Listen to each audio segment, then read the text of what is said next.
This is a production of PBS Charlotte. Just ahead on Carolina Impact. Charlotte-Mecklenburg schools are different this year with big changes in CMS leadership. But are CMS schools better? I'm Jeff Sonnier. We'll find out from the new CMS superintendent. I'm Rochelle Metzger, and tonight we're taking you inside a Charlotte-based technology company that's building drones and robots that can tackle labor-intensive and potentially unsafe jobs. We'll show you how this new technology works coming up. Plus, we'll show you how a weekly classic car meetup brings people together. Carolina Impact starts right now.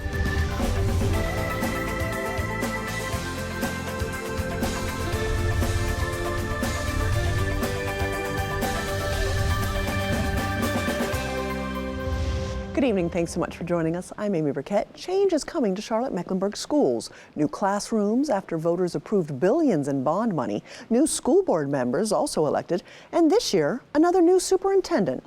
So what does all that change mean for CMS students, parents, and taxpayers? Carolina Impact's Jeff Sonnier and videographer Max Arnold sit down with Superintendent Crystal Hill looking for answers. Yeah, whether it's your children attending CMS or your tax dollars they're spending on CMS, you're probably wondering too, will a different CMS really mean a better CMS? 5, 4, 3, 2, 1. It's another ribbon cutting at another brand new CMS campus. Good morning, Grove Park Otters. And another chance for the brand new CMS superintendent to share her vision of what our schools could be and should be. This brand new facility will help our teachers do an even better job of preparing and ensuring that all of our students graduate from Charlotte-Mecklenburg schools either enrolled, enlisted, or employed. Nice. Thank you, guys. But after posing for pictures and sharing hugs in the hallway, Dr. Crystal Hill also has high expectations to fulfill. New superintendents often get a clean slate. They get a fresh canvas to work off of. Do you feel like you've got a clean slate coming in this year as the new superintendent? No. Does that make that job harder? I think it makes it much more intense and much more difficult. I've said to many people, I understand that my runway is this short. Mm-hmm. And I think that is certainly because of the instability of leadership that we've had in the past in our district. Yep, the new CMS superintendent is talking about the long list of short-time CMS superintendents who came and went before her. I'll answer that for you. Hill praises Hugh Hadabaugh as a firecracker interim superintendent, but he only lasted 8 months until retiring. I just want to be clear, it's not an easy job. Ernest Winston is the superintendent who first hired Hill. He was fired by the school board 2 weeks later, after less than 2 years on the job. At some point, the board may say, well, you know, your 4 years have been enough. And Clayton Wilcox was forced to resign by the school board after only 2 years and 1 month as superintendent. I mean, I think the biggest thing I'd like to see is stability. In fact, voters we talked with on Election Day wonder why the more things change at CMS, the more they stay the same. I think that we need some change. I think it's really sad that our students are doing as poorly as they are. Are they satisfied with the direction schools are going now? Well, I don't think they're satisfied. I don't think I'm satisfied. One thing that I've said in my short time here in Charlotte, that there's absolutely no reason why we can't be the #1 school district in the state and one of the top in the nation. Hill claims CMS is already succeeding with early grade math and reading. CMS shows us the numbers. So we saw increases in math and reading. All the arrows were going up. 20 of our schools increased their school performance grade from the year before. But in Charlotte's minority neighborhoods, where kids consistently grade lower than their white counterparts, the signs of discontent over years of poor test scores at CMS didn't just disappear after the election was over. Why are the EOGs, the EOCs, why are they so low? Why they're so low, right now? I'd like for those to be a little higher. We're way down on the state list as far as education for our children, and I would like to see that improved. I want to know how they're going to do it, and I want to see them do it. Well, I always say the definition of insanity is thinking you can continue to do the same thing and get different results. So you're intending on doing things differently than what you've done in the past? Things that didn't work. So if there are things that we've done that are proven to be ineffective and they're not yielding us the results that we need, absolutely committed to going in a different direction. Voters also want some assurances that the billions in bonds CMS is spending on schools and classrooms lead to student success in schools and classrooms. It shouldn't be one set of schools got more than the other. Everybody should have equal opportunity. That's a lot of money, and I don't see where anything is going to the teachers. As we're making choices with spending our money, what is the data that we're basing it on, and is it best for kids? So I think the number one question that we have to ask ourselves is, are the buildings that we have that are substandard, are those okay for my Madison and my Morgan? And the answer would be a resounding no way.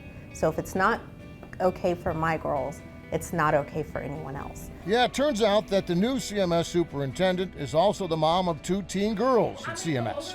And Hill says she sees her own kids in the face of every CMS student. Am I different as the superintendent because I'm a parent? Does being a parent make you a different, better superintendent? I believe that it does. Because I said that parents are our customers, I'm always thinking about how would this land on me? And Hill reminds us that 26 years ago, long before she came to Charlotte, before she was a superintendent or even a parent, she also taught elementary school. Because of my experience as a teacher, I've been there, I've done that, I will always have deep respect and understanding of the importance of what happens in the classroom. So it is actually our responsibility to ensure that we get it right for students and we get it right early and consistently. I think definitely the expectation to move quickly and excel is definitely, it's what keeps me up at night, and it's what I wake up to every single morning. Because there are amazing things that are happening in our district, and I'm just proud to be here. There's also a lot of inexperience leading CMS now. Dr. Hill has never been a school superintendent before, and out of 9 school board members, 7 are newcomers, either this year or last year. But like Dr. Hill, a majority of the school board members are also CMS parents, which means they know firsthand about the problems in the classroom and how important it is to solve those problems. Amy? Thank you, Jeff. CMS is the second largest school district in North Carolina with 184 schools, 20,000 faculty and staff, and more than 141,000 students. You can find out more about the new CMS Superintendent Crystal Hill and other changes at Charlotte-Mecklenburg Schools on our website at pbscharlotte.org. Well, switching gears from education to technology, the drone industry is evolving rapidly. We're talking specifically about unmanned aerial vehicles. The technology is revolutionizing public safety, agriculture, construction, and delivery services. As they become more sophisticated and affordable, the versatile devices promise to transform more industries. Carolina Impact's Rochelle Metzger and videographer John Branscombe introduce a Charlotte-based company that's creating exterior cleaning drones and robots to tackle labor-intensive and potentially unsafe jobs. If you hear buzzing overhead, it's not uncommon to look up and see a drone in the sky. Drone technology is advancing at a dizzying speed. With a wide range of recreational and commercial uses, they're more popular than ever. Also called unmanned aerial vehicles, drones can be operated by someone using a remote control or autonomously through onboard sensors and satellite navigation. The versatile devices are used in surveillance, mapping, and distribution, but new developments are leading to more innovative applications. Andrew Asher is the founder of Charlotte-based startup Lucid Drone Technologies, now called Lucid Bots. So John, the inspiration came in 2018 while he was still in college. I saw these window washers on a swing stage cleaning this large multi-story building. It was a windy day, the platform got stuck in the wind, and started slamming against the side of the building. Asher wanted to leverage technology to make window washing safer. The solution? The Sherpa exterior cleaning drone. Rather than putting workers up on lifts, ladders, scaffolds, you can now relocate them to the ground so they can do the same exact job, but in a fraction of the time. So it takes away a lot of the danger, but also makes the job much more efficient as well. According to the U.S. Bureau of Labor Statistics, scaffold-related incidents result in roughly 60 deaths and 4,500 injuries each year. More than 70% of those injured were either hurt after slipping, being struck by falling objects, or when the platform gave way. Oftentimes, if you rent heavy equipment, you're at the mercy of the equipment you're renting. Rich Cunliffe and wife Lauren own and operate Pressure Pros Incorporated. We clean everything from convenience stores to NFL stadiums and everything in between. The commercial cleaning company has 8 locations in the Carolinas, Georgia, and Texas. They've been customers for nearly 4 years. Safety is the utmost of importance, and long term, that's something more and more that's going to bring to this industry. The Cunliffes say Sherpa drones have helped with access issues. They recall how using the aerial devices turned a particularly challenging project into a big win. It was a $250,000 project in the past with swing stage, scaffolding, and people dangling from the roof to clean the building. High liability project. We did the project with the drone for $50,000. So a fifth of the price for the customer, and we did it in 1/10 of the time. Are the robots replacing workers? The Cunliffes say not the case. It's definitely not taking away people's jobs. We're using the same number of folks with the flying drones. Pricing for the Sherpa drone typically starts at around $30,000. You can also rent one through partner Sunbelt Rentals. Fabian Velez is a certified drone pilot. He says while some can take hours to master, the Sherpa drone is easy to fly. So easy, even a reporter can do it. You can handle that? I believe in you. Actually, if you hit that little switch on the right there, where it says spray. The Sherpa drone does have limitations. The Federal Aviation Administration restricts the weight of a drone plus its payload to 55 pounds, so legally it can only fly as high as 140 feet. 140 feet, you're looking at around 12-ish, maybe 13 stories. And interestingly enough, the vast majorities of the buildings in the U.S. are 10 stories and below. Robert Blank is head of product at LucidBots. From the ideation to manufacturing, all of that happens right here in this building. The company is getting ready to roll out its latest product, the LavoBot, a surface cleaning rover. According to LucidBots, the robot completes jobs 70% faster and more efficiently than traditional methods. Pressure Pros is among the first to use the power washing technology. If you're looking at a large area of concrete, for example, you can put 2 robots on it while you have your guys doing the more skilled things, where they're detailing around things or, wiping things down. Competition in the industrial cleaning space is limited for now. Connecticut-based Aqualine Drones also makes an exterior spray washing drone, though the company's offerings are more expansive. Looking ahead, Blank says innovation inspired by customer needs will give LucidBots the competitive edge. What we're really focused on is tackling the things that people don't want to do. So a lot of those next great ideas will heavily involve software and artificial intelligence. Empowering AI to transform the future of work is not about taking opportunities from people, but rather giving people back what matters most, time and safety. For Carolina Impact, I'm Rochelle Metzger. Thank you, Rochelle. I like the concept of not having to have a person hanging on those skyscrapers to clean the windows. The company says it's currently taking pre-orders for the LavoBot, its new surface cleaning robot. The cost will start at around $10,000 and begin shipping before the end of this year. As it prepares to meet demand for its latest product, LucidBots is expanding its Charlotte facility, which will triple its production capability. Well, next up, we're talking about something we all see every day: signs. They come in all shapes and sizes. We rarely give them a second thought. They just help us find where we're going. Carolina Impact's Dara Khalid and videographer John Branscombe take us behind the scenes of 2 sign-making shops to show us how they've created the signs we've likely seen. If you walk into Neon Works when Deb Slacken is making a neon sign, this is how you'll find her, with a piece of glass in her hands and in her mouth. You can see it starting to bend, starting to heat up, and then I just puff a little bit of air. It's a process that requires her full attention.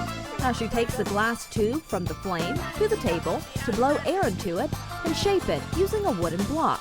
Then it's back to the fire. So you can see it's starting to get soft. Heat it up, and the last thing I'll do is heat the outside of the glass and then blow a little bit of air into that tube. It's something Slacken does over and over again until she creates the perfect shape.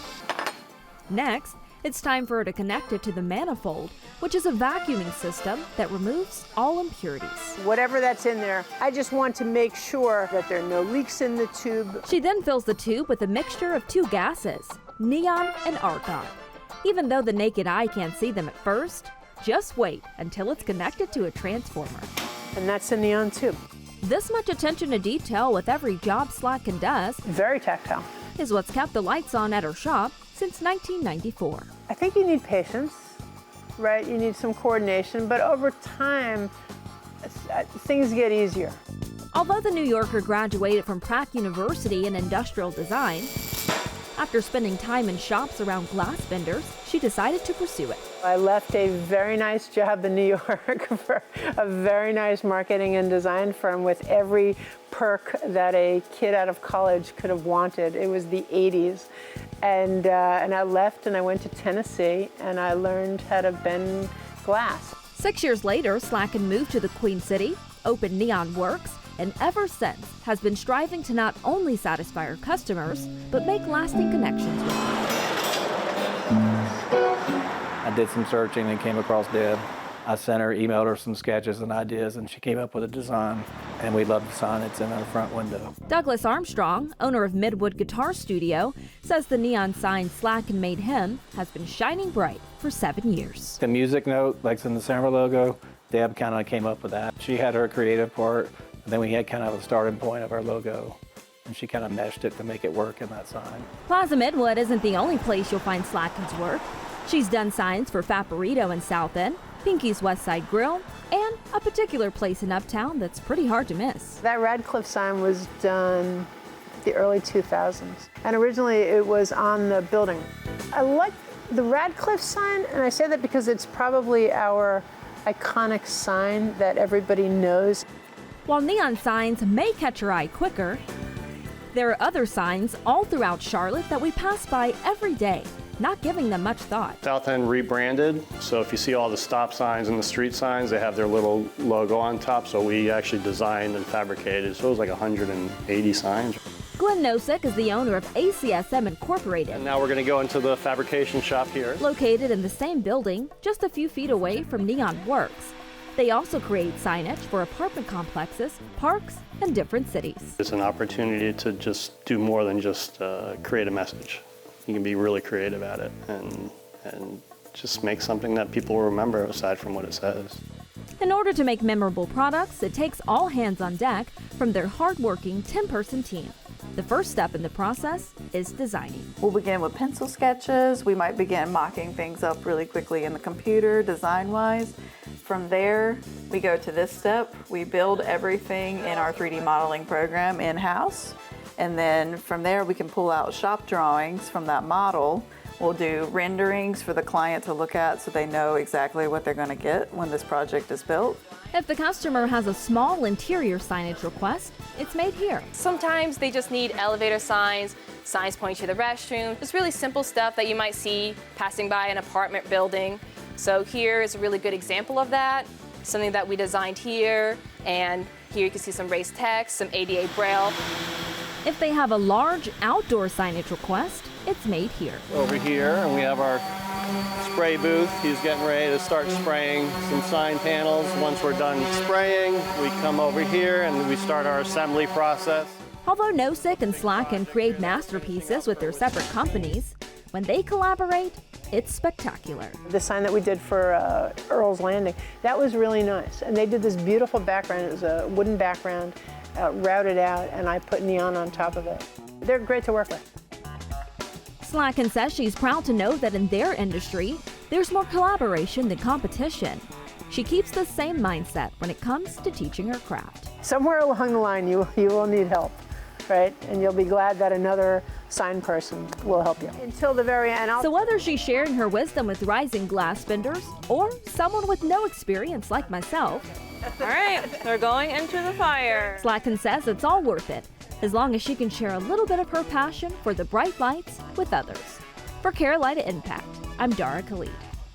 I never cease to be amazed by the extraordinary talent that exists throughout our region. Thank you so much, Dara, for that story. Both shops are located inside the same converted warehouse on Freeland Lane. There, you'll also find several other artists and businesses like Art Pop Street Gallery, who display creative pieces on billboards and digital displays. Well, finally tonight, it's something you hear people say all the time. They don't make things like they used to. Whether it's appliances, electronics, furniture, or even cars. Over 1/3 of all cars on U.S. roads these days are over a decade old. Economic factors play a big part in that. Another is nostalgia. Carolina Impact's Jason Terzis joins us with a look at one small town where nostalgia reigns supreme. Riding along in my automobile. Cruising along U.S. Highway 70. Beside me at the wheel. Main Street, downtown Valdez. Kiss at the turn of a mile. Once you get past all the buildings, it appears. Like a walk back in time. Back in time, yeah. With no particular place to go. A 1950s style restaurant that goes by one simple name.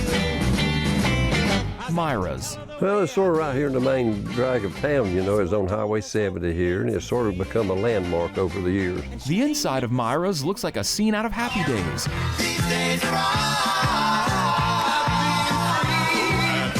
From the neon signs to the barbershop pole, fire hydrant, classic gumball machines, a blaring traffic light, and of course, regulars filling the booths. This place has been here forever and ever and ever. It's very nostalgic. And food-wise, the menu is about what you'd expect. We started off real simple.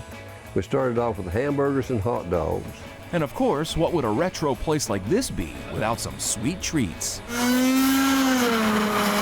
I've been here many years, even when I was a kid. The nostalgic end of it there with the banana splits, the ice cream sundaes, the milkshakes, and the sodas and stuff like that was sort of the same theme, and I never would change. It was always the same. I didn't know how really to modernize it. I was afraid to, really. Good evening, Carolina cruisers and high riders. Welcome to another fine edition of the Friday Night Cruise-In, live from Myra's Fabulous 50s Diner, right here in the heart of beautiful downtown Valdez, North Carolina. Making the Myra's throwback vibe even more authentic, classic cars parked all around it. No, this isn't a car show. It's a cruise-in, and it happens every Friday night. It's kind of tradition for people to come out on Friday nights and see the cars and kind of stroll down through Main Street. It's pretty cool to get your old cars out, take a look and see what other people are brought and just meet people. The cruise-ins have been going on for about 25 years, and they have a DJ playing 50s classics. Sit back, relax, and enjoy the sights and the sounds of Friday Night Cruise-In. Well, I can go to the beach once a year, and I still see people there say, oh yeah, you're that little town over there between Hickory and Morganton that has the car show. And you know, you'd be surprised at the people that still come around to it. But since it's not an official car show, there's no charge to enter, no judging, no prizes or anything like that. Just area car enthusiasts hanging out on Friday nights with their prized possessions. We usually have 80 to 120 cars. They come from Lincolnton, Lenore, Hudson, Wilkesboro, all the surrounding towns. Got a 1967 Chevrolet step-side pickup truck. It started out as a grandfather truck, and my dad inherited it. And from there, it's a 5-year project with me and my dad. We come every Friday night and park across the street over there and get our chairs out and come and eat. And we're here every Friday night for the cruise-in because it's so much fun. In the summer months, especially around 4th of July, things can get so busy, they have to close down Main Street. It brings a lot of people in, and it's neat to have. And anything that we can do to bring people downtown, I mean, it helps all the businesses. So, I mean, the fact that Myra's has been doing this for so long, it's just a great boost for our downtown. And the man who started all this says it all kind of happened by accident. I had no idea about what we were trying to even create, or even I had no inkling other than, you know, I wanted one real bad, and the first one I got was a 57 Chevrolet Bel Air Sport Coupe. Larry and Audrey Earp own Myra's. Larry's always been a nostalgic kind of guy, from the classic cars he owns to his basement, which is filled with toys and unique gadgets from the 50s. And Myra's has been a part of his life for decades. The restaurant started out as a little ice cream shop. They started it in 1958, and it was opened up as a Tasty Freeze. And even a cone of ice cream back then was only 9 cents a cone. And back in those days, everyone in town knew Larry's Aunt Myra. Myra was an aunt, that's right, and she worked at the bakery up here, which was a Waldensian bakery. She worked up there, what was it, 54 years, wasn't it? In 1977, Larry and Audrey bought the Tasty Freeze and started expanding, renaming it after Aunt Myra. To tell you the truth, she objected to it for a little while, and then it got caught on, and we set it up as the 50s restaurant. It was sort of a nostalgic thing. We put the awnings up front to give you the closeness of it when you come in and everything. I tried to recap as many of the nostalgic things. When you know something is good, you go back and back. So they have good food and good service, and they're friendly. We didn't have trays to put out on the windows like I wanted, but I guess that was or the curb hops like it used to be in my day. As the business expanded, it became a town staple. Then in the late 90s, Larry installed blue and yellow neon around the outside of the building. Some of the people said, why don't you let some of these old cars park around our parking lot? I didn't know if it would go or not, but we started letting a few of them park around, and that's how we started. And it's just grown and grown, and we about outgrown this area. It's so, it's got so big.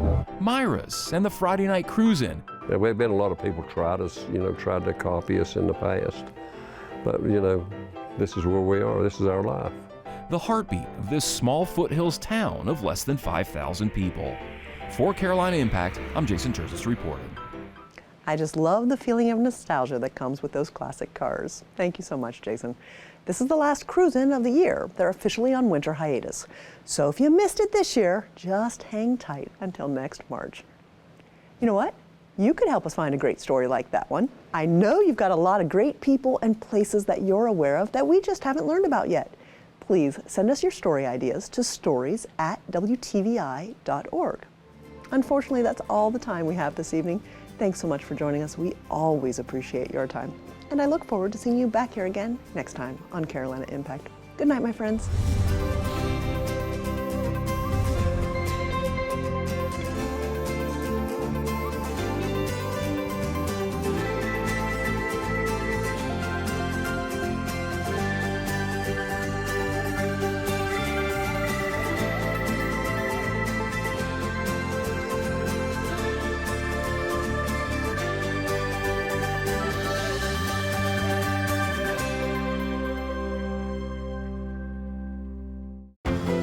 This is a production of PBS Charlotte.